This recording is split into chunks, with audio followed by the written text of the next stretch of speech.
Kucinich was just get out of Libya in 15 days. A lot of Republicans did still vote for that. Larry? Larry Hallam? Yes. Formerly of Arvin.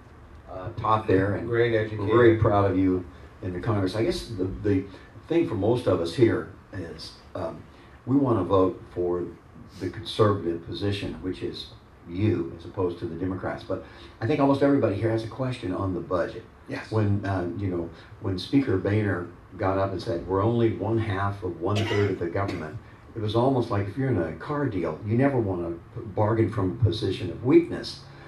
The Constitution is set up to respond, that the House responds to the people. And of course in 10, we won the election, and it was almost like we're giving power away. And so I guess in as short a period of time and as concrete as you can be, how did we sort of, everybody here, or at least the ones I talk to that are conservative, they really believe, and we want to be with you in 12, and we don't want you to strike out, is why do we sort of give into a budget when there can be no budget without the House of Representatives? And everybody thinks here, most everybody thinks here, is that we kind of got the short end of the deal. So can you explain to us or convince us how that was the best deal for us when we control the House? They can get no money without us, and I think that's a question of a lot of the people that are here. Why did we give in on that? And what you're talking about the continuing resolution. Let me walk you through the scenario. I'm with you. Look, if you can't walk away from a deal at least once or twice, you're never going to get the deal you want. It's like anything you ever bought in life. You go look at a car, first thing you tell who's good cop, who's bad cop. You may really like the, I can't afford that, walk away. Deal comes down a little lower. Government's funded to September 30th. I think in Boehner's mind, Boehner was there in 94. He was part of the revolution. Didn't get elected in 94, but part of the revolution. He shut down the bank. He was the one that helped discover the 7. Revolutionary. He watched where once we won the majority, the Dems went out and funded government only to March 4th.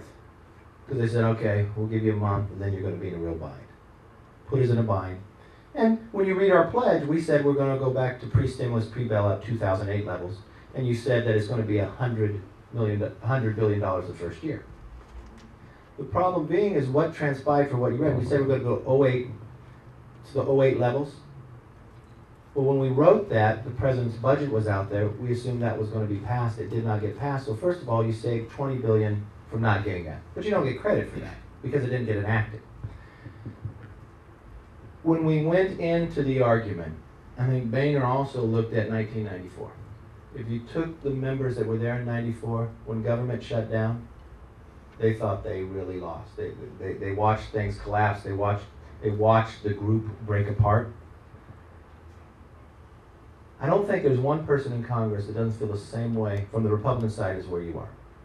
But there's different tactics of how you get there. It's kind of like doing MapQuest, all right? When you put on, do you want to use all freeways or do you want to use street roads? We're all going to that shiny city on the hill, but maybe we're climbing a different path. Last 2 years of Congress, you watched the Keynesian view grow from a stimulus and everything. So one perspective is, okay, you stopped that and you actually got some cuts. When we went through this debate, we had an open debate where we had everybody vote, something that hasn't happened in a long time. We sent a very big package with a lot of cuts, $100 billion, over to the Senate. But what transpired at that time was the Senate did nothing. The Senate hasn't even passed the budget in 760 days. But everybody here assumed that was our budget, right? It was just funding the rest of the year. So when you wanted to go grab more savings, 6 months of it was already gone. So you couldn't even grab that. If you already spent that, it's already gone, the obligation. So now your ability to get savings are only this month. So I think from one perspective, people are saying, the president came out of the State of the Union, he said he wanted to freeze discretionary spending. That's where he put his line in the sand. So once we broke him of that, we started a path down here. So it came to the point that within negotiations, Boehner got to about $40 billion. Where he could get it, government would keep going.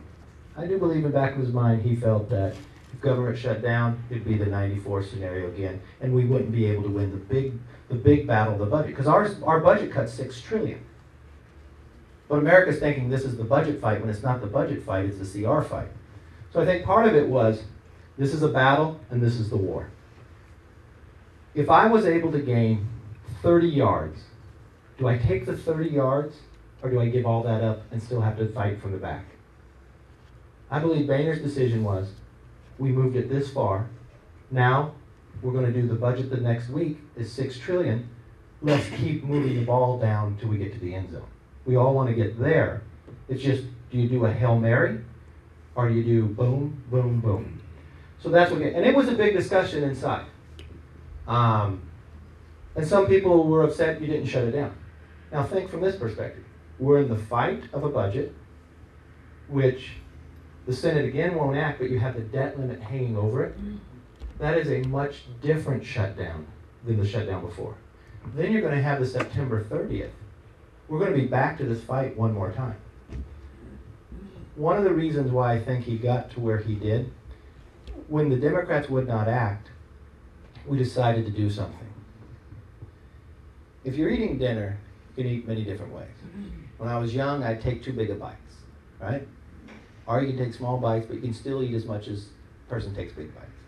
So what we started doing 2 weeks at a time. But we do $2 billion direct cut. And why we did that, because that would equal the overall first package that we sent over. We'd get all the way there. We'd get exactly everything we asked for, $2 billion a week. But when we got to our third vote, our own conference broke up thinking that's not enough, because we'd hear from back home, you're not cutting enough because you're equating 2 billion to you're only cutting 2 billion, that's not enough. But if you equated it and it accumulated all the way up, so we didn't have the patience. So it really came down to, can you hold your troops together for the bigger fight? Did you get as much as you can get? Now, this was a negotiation with the president and the Dems, so others aren't in the room, can't make that judgment call, whether if you walked away you're going to get more. I raised the issue many times. Would we get the same deal if we walked away for 3 days? Would it help us? That's a judgment call when we go. So in Boehner's eyes, what he has to do is a couple different things. You got to keep the conference together for the war. You got to gain yardage. It's true that he gained yardage. So the decision was, we gained this yard, now let's go to the next fight and the next fight. Because it's not a short term. But you raise a very good point. You can't start a negotiation with them thinking where you already are. That's why you found in the debt limit before we went down to the White House, 100 Democrats signed a letter that said they want the debt limit increased with no reforms.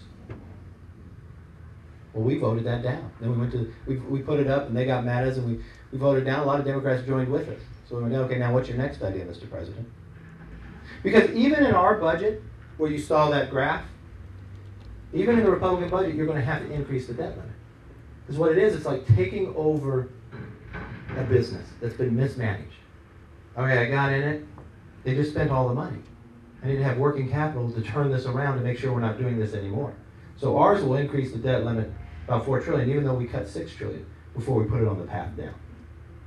But if we don't get the reforms, we won't get there. Is that clear enough to you, Larry? Or is there something you want more? No, it's just, I was just. That's the thinking where it's three different. Yeah, just out here with us, we're just thinking, here was what we thought, and we control the House, but all of a sudden it's like we're asking, we're not demanding. Yeah. And we control the House. You know, and so I had this to say. You know, Governor Kasich, he was the budget chairman in '95, and they took over in '94. And he called up and he said, you know, these cuts you're making, this really isn't cuts, right? This is just slowing the growth of government. Instead of 9%, you're growing at 7%. No, these are direct cuts this year. Okay, he said, we never got that. So the difficulty is, we're in such a big problem. Even when you achieve something that people haven't achieved before, it doesn't seem big enough. That's why I put the emphasis on the graph. Our problem is so large. We were able to achieve something that hasn't happened since after World War II, but nobody's happy with it. That's the emphasis of how big. Also, we got into this discussion where people thought it was a budget when we were dealing with this year, the current year. That's never taken place I'm before. sorry, but as a percentage, it was such a small Oh, I know. victory. Yeah, right? no, it So was. What's to be impressed with that, I guess, at the end of the day? Look, I'm not running around celebrating. And the concern is that on the raising of the debt ceiling, are we going to see something equally as impressive? You're going to have to get Republican votes. You're going to have to get something higher.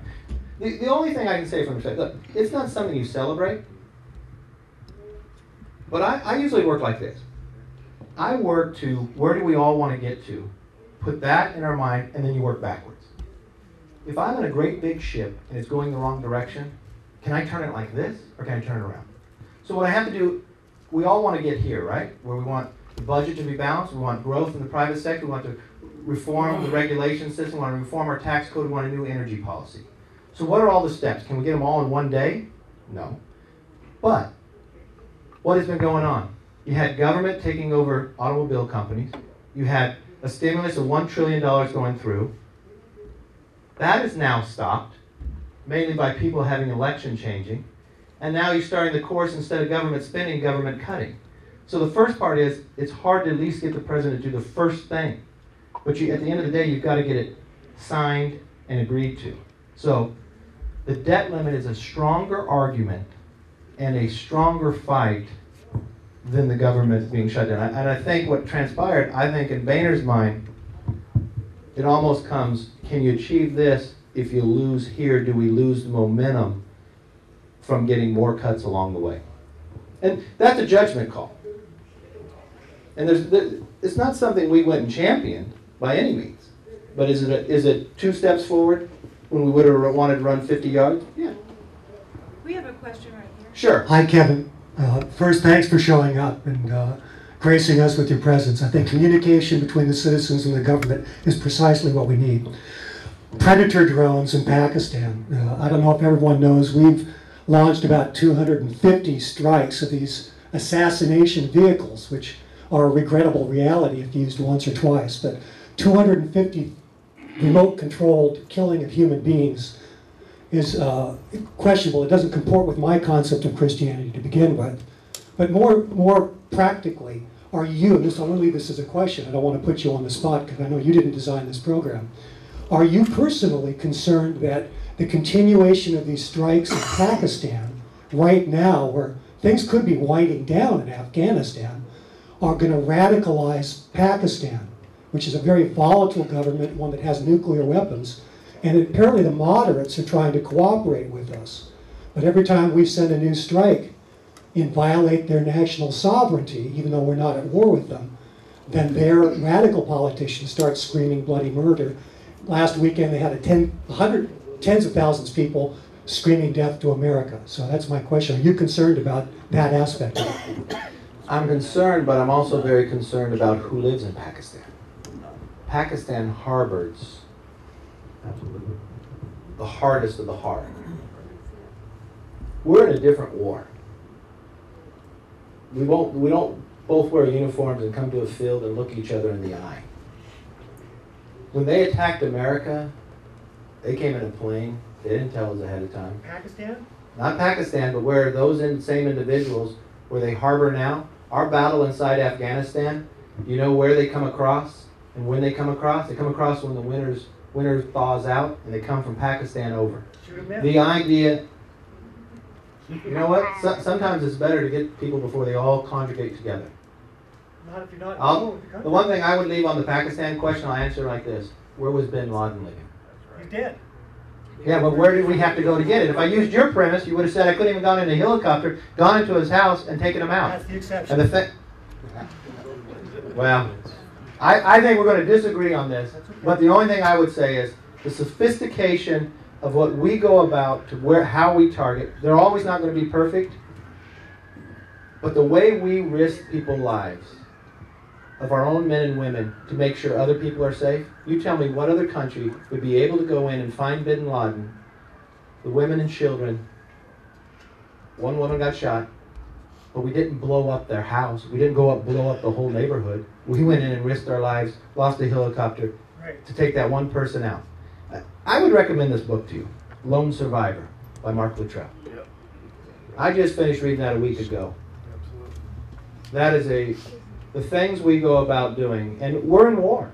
And our war is not one country versus the other. It is a philosophy against our way of life. Freedom is not free, and we may have to go to other places as well. Yes? Question right here, I'm sorry. Oh, I apologize. Yes. Okay. One thing I just want to